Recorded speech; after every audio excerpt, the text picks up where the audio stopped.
como que a gente descobre essa vocação? Sim. Não sei se é vocação ou propósito, ou se as duas coisas são a mesma coisa. O que nós precisamos entender é que o meu propósito maior é a santidade. Tá. Efésios capítulo 1, versículo 4. Independente do que eu vou fazer na E vida. nos escolheu nele antes da criação do mundo para sermos santos. Pronto, isso é para mim. Tá escutando, Isso Léo? é para você. E pro Léo. Eu Agora- quero muito incluir o Léo nessa. O Léo também. Tô incluso? Tá Todos estão inclusos. Léo, todos. é pra você, Léo. Aqui está o ateu, aqui está todos os homens de todas as religiões, de todas as dominações. Todos foram chamados a serem santos. Todos. E aquela pergunta anterior do livre-arbítrio? Eu tenho o livre-arbítrio de renunciar a isso, ou se eu fui chamado para ser, eu vou ser? Aqui que está o X da questão. É claro que você tem um livre-arbítrio. De renunciar, eu não quero. Por que, Vilela? Deus te criou em liberdade. Senão a gente ia ser robô. Senão você seria um robô e não teria como você amar a Deus. Se eu sou obrigado a amar Deus, qual é a vantagem o merecimento... Não tem merecimento. Não tem. Eu vejo para o meu filho. Meu filho, ele pode gostar de mim ou não gostar. Ele pode me obedecer ou pode não obedecer. E é legal quando ele escolhe me amar e me obedecer. Exatamente. Imagina se ele fosse obrigado. Ele não tem outra opção senão fazer exatamente o que eu faço. Esta escolha é um ato de amor. Essa escolha é um ato de amor.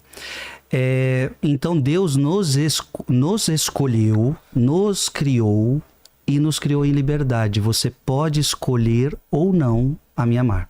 Tanto é verdade que no casamento, qual é a primeira pergunta que um padre ou outro faz? É de livre e espontânea vontade que você está aqui? Porque se você está aqui porque alguém te obrigou, colocou uma arma na sua cabeça, então você, não tem valor. Não é livre, não é amor, entendeu? Exato. Então... Desculpa, Frei, mas lá no passado, quando Adão fazem a opção por renunciar à vida eterna e tudo mais, naquele momento... Deus já sabia que eles iam fazer aquilo? Ou aquilo foi uma surpresa para Deus, sendo que ele sabe todas as coisas? Se ele já sabia, por que colocou a árvore lá então, né? Aquela árvore, ela representa algo. Sim. Ela representa a sua liberdade. Eram duas árvores, né? Isso. A árvore da vida e da ciência do conhecimento. Yes, isto. Yes. Poliglota agora, em japonês. Em japonês, né? Aí ele falou assim, essa daqui vocês podem comer à vontade, só essa daqui que não. Essa árvore representa a sua liberdade. Qual? Aqueles que não podia comer. A árvore do conhecimento do bem e do mal. Por quê? Veja bem, então uma árvore traz vida, outra árvore traz morte. Exato. Então o que acontece? O que aquela árvore simboliza? Eu sou Deus. Eu criei você.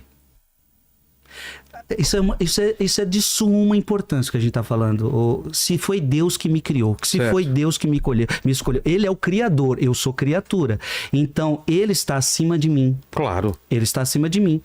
E isso é importantíssimo a gente entender. Veja, Deus está dizendo para Adão e Eva, aquela árvore significa o seguinte: no dia em que vocês comerem dela, vocês estarão dizendo para mim, não preciso, que não sou eu quem determino para vocês o que é o bem ou o que é o mal. Quando vocês se arvorarem em achar que são deuses, por isso que a serpente fala, vocês serão deuses, conhecedores do bem e do mal. Então, ou seja, vocês não precisam de Deus dizendo a vocês o que é certo e o que é errado. Vocês tomam conta da vida de vocês. Vocês definem o que é certo e o que é errado. Ora, mas você é criatura. Você não tem o poder de discernir o que é certo e o que é errado. É Deus. É Deus quem criou tudo. É Deus quem formou tudo que tem que dizer o que é certo e o que é errado. No dia que vocês comerem, vocês estarão me dizendo que é vocês que decidem o que é certo e o que é errado. E, portanto, vocês se tornarão deuses de vocês mesmos. E, portanto, era uma árvore que também expressava a liberdade do ser humano. Deus criou o ser humano livre. Então, ou seja, Vilela, a sua pergunta é o seguinte: você é obrigado a amar Deus? Não, você não é obrigado a amar Deus. Eu tenho escolha de... Agora, Adão e Eva, vocês foram escolhidos para serem santos.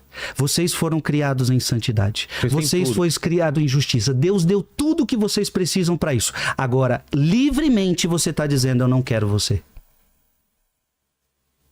E Deus vai respeitar.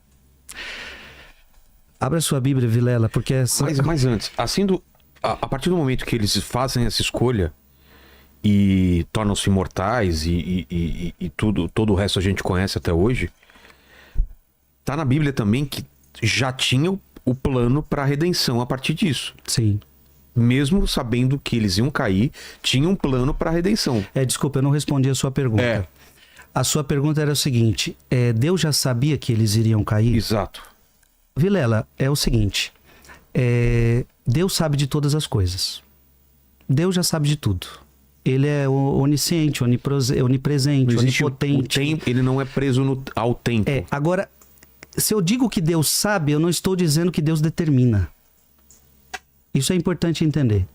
Então, assim, Deus sabia que Adão e Eva iriam cair, sabia, porque ele sabe de tudo. Mas isso não significa que ele determinou que eles iriam cair. Deus ofereceu tudo que eles precisavam para eles não caírem. Entendi. Deus andava com eles no jardim. Deus estava com eles. Agora, livremente eles fizeram a sua escolha. E como nós temos um Deus amoroso, Deus deu um jeito de ainda resgatar e salvar essa criatura através da redenção, através da cruz, através do seu Filho único. E aí depois Paulo vai dizer, né? Onde abundou o pecado, superabundou a graça. O pecado foi grande, mas a graça de Deus foi muito maior e nos deu vitórias ainda maiores. Se os dois não tivessem comido lá a fruta lá, a gente não precisava trabalhar, certo? Porque falou, não é, Léo? A gente não estaria aqui. Tô com você não nessa. Vamos na real aí. Ela falou que agora ela ia sofrer as dores do parto e ele ia viver do suor do trabalho. Então, se a gente tá aqui hoje, cumprindo aqui, né? Todo dia aqui, horas e horas. Pedindo like, pedindo assim, é culpa de quem? Do Adão e da Eva. Que, cara, eles tinham todas as frutas do paraíso. Tinha os animaizinhos, tinha tudo. Mas por que foi querer a maçã?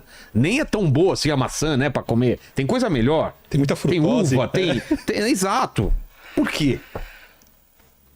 Não era uma maçã em primeiro lugar, é só um fruto. As pessoas colocam uma maçã, mas não fala, o texto não fala. Mas, se você for lá no Gênesis capítulo 3, vai dizer que o fruto era atraente. Era vistoso, bonito. Porque é sempre assim, Vilela, o pecado, ele é atraente. A cobra vai lá, come. Vai lá. Exatamente. E aí, nesse caso... Vira vegana.